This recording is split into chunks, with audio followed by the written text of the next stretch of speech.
ए की वैल्यू है sine square theta plus cos 4 theta for all values of theta, then हमें बताना है कि ए जो है वो कहां से कहां तक लाई करेगा।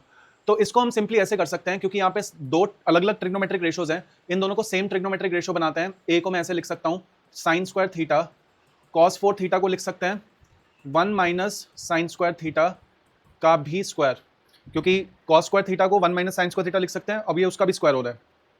इसको जब हम ओपन करेंगे will get sign 4 theta plus sign square theta minus 2 sign square theta plus 1। तो ये टर्म्स को बस मैंने थोड़ा सा रीअरेंज करके लिखा है। This will become sign 4 theta minus sign square theta.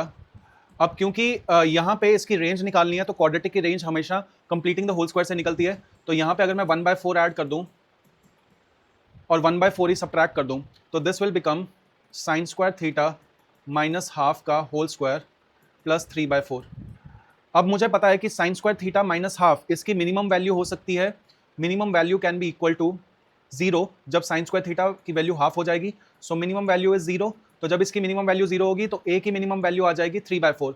तो इसका मतलब मिनिमम वैल्यू तो मुझे पता है दैट दिस विल बी 3/4। अब आती है बात मैक्सिमम वैल्यू की। साइन स्क्वायर थीटा की मैक्सिमम वैल्यू हो सकती है 1, तो जब इसकी मैक्सिमम वैल्यू 1 होगी this will become 1 minus half 1/4, 1/4 plus 3/4 1। So the answer will be B part 3/4 से लेके 1 तक।